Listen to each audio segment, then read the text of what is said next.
Okay guys, we're gonna make the guacamole.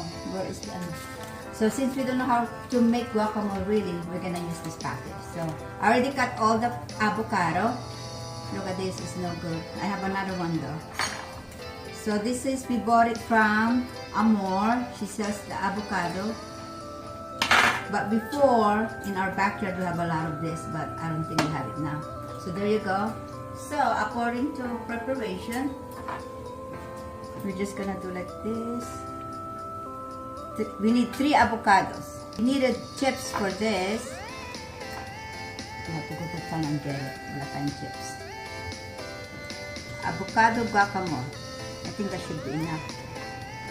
So we're going to mash it, okay? Looks good already. Look at that. Yeah, this is really guacamole. Is famous when you go to a Mexican restaurant. That's where you normally see that. You don't really see that all the time anywhere. So, especially in the Philippines. Nagagawa ba sila sa Pilipinas ng guacamole? Hindi ko alam dito. Normally that is Mexican flair. Then, according to the procedure, 3 avocado. Mix it together. You'll see how it looks like. We don't have cilantro either. So, oh, it looks like a lot. Hopefully, that's it. Lagyan daw natin ng tomato as a garnish. I'm gonna put tomatoes. This is from the garden. We're gonna use the one from the garden. Wow, from the garden.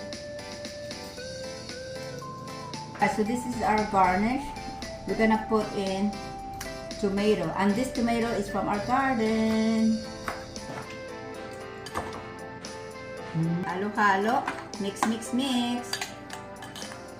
We're gonna use this instead. Tinapon ko na yung kanina kahapon. We're gonna use this instead. Konti lang.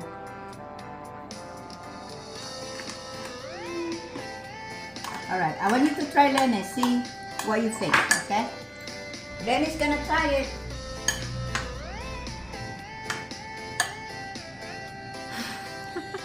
Try it, Lenny.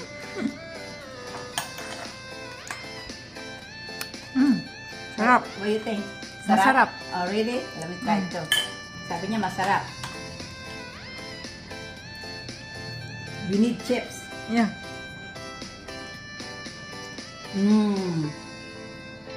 The tomato really gives that like a zing.